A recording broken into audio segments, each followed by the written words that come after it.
Hello, Scorpio, Sun, Moon, Rising, and Venus signs. Kamusta kayo? Sana po nasa mabuti kayong kalagayan. Welcome back po sa Star Tarot. Kung bago kayo rito, welcome din kayo. Thank you for your support. I truly appreciate it. God bless you all, Scorpio. Pauna mong mensahe po ninyo ay para sa general life. We have 7 of Wands. Probably there is a challenging situation na maaring kinakaharap ang iba sa inyo rito. Maybe this is something na at some point baka napanghihinaan kayo ng loob. At some point, baka nakakaramdam kayo ng pag-give up, yung ganon. Kaya, ang panawagan sa inyo dito is, activate your courage. Okay? Maging matatag kayo, maging matapang, no? Be brave. At alalahanin ninyo na kahit anumang challenging situation na dumating sa buhay natin, there's always a way out to that. Laging may solusyon ang kahit anumang problema, no? Walang problema na ibibigay sa atin ang universe na hindi natin kayang panindigan, hindi natin kayang solusyonan, hindi natin kayang i-handle, okay?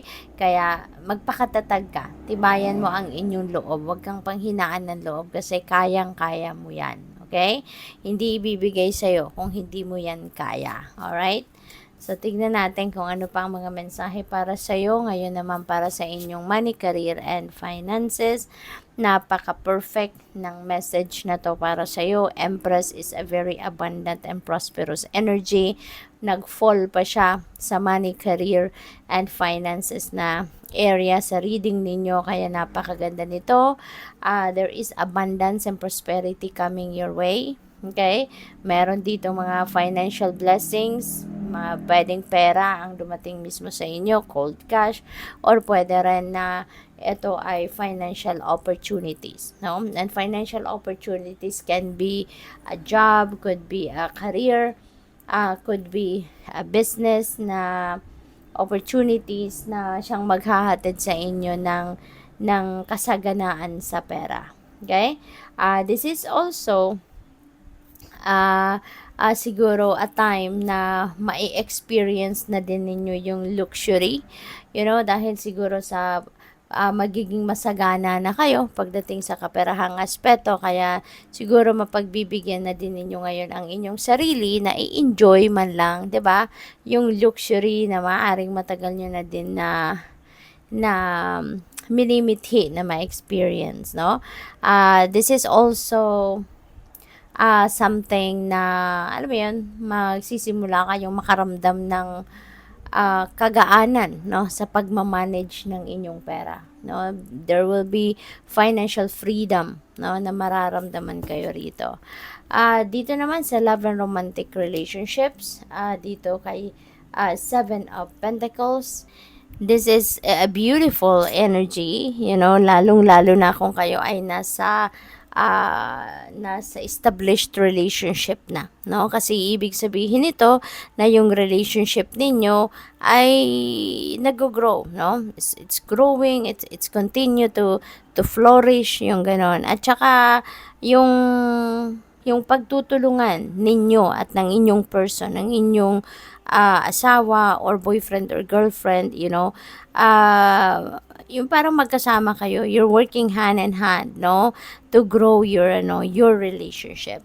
Kailangan nga lang, minsan talaga, kailangan paandarin ninyo yung patience at saka yung iba yung pag-iintindihan, no, yung understanding, napaka halaga na dapat kasama yan lagi, no, sa pag-ano ninyo, sa pag-nurture ng inyong relationship. This is really beautiful as well, no, for long-term commitment, lalo na doon sa mga mag-asawa na, 'di ba? Napakaganda ng energy na to. Kasi ibig sabihin dito na talagang nagtutulungan kayo, no, na magkaroon kayo ng mas malalim, 'di ba, na pag-iibigan, mas malalim na commitment for each other, yung ganon. So this is really beautiful.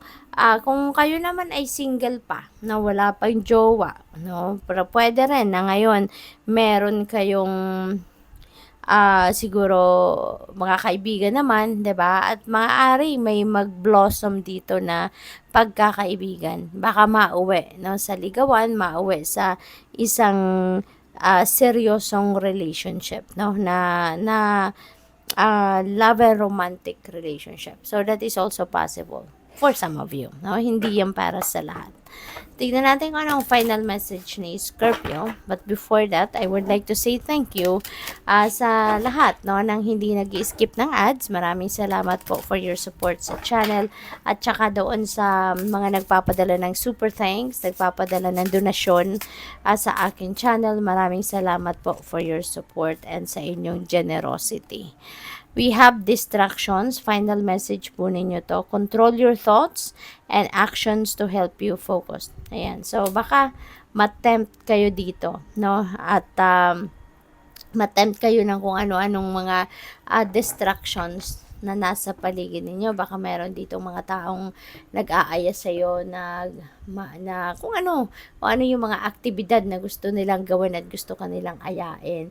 But you are focusing on something, di ba? Maybe you are focusing on your projects, you're focusing on the realization of your dreams, nag-focus kayo sa inyong trabaho, sa inyong karera, sa inyong negosyo, yung mga ganon. And maybe, di ba, baka ma-tempt kayo rito na kung ano mang mga distractions sa paligid ninyo. Kaya iniimbitahan kayo dito na kontrolin ninyo yung pag-iisip ninyo, kontrolin ninyo yung actions ninyo, na maging focus kayo sa kung ano ang necessary, sa kung ano ang importante, at isang tabin nyo na muna kung ano man yung mga distractions na nandiyan sa inyong paligid, whether it is mga tao na inaaya ka or hinihila ka na kung saan pupunta, or kung anong distractions, no, na sa paligid nyo lang, no? Kunyari, meron kayong ginagawa, nagko-computer kayo, maaaring nagtatrabaho kayo, 'di ba? And maybe you are being distracted by kung anong social media, 'di ba? Baka mapapa cellphone kayo, or mapapa kung anong gadget kayo, no? So continue to control your thoughts, no, and your actions, para kung ano talaga yung pinaka-priority, yun na muna ang tapusin ninyo, yun na muna ang tuunan ninyo ng pansin. So, good luck sa'yo. Thank you for watching. Love and light. Namaste.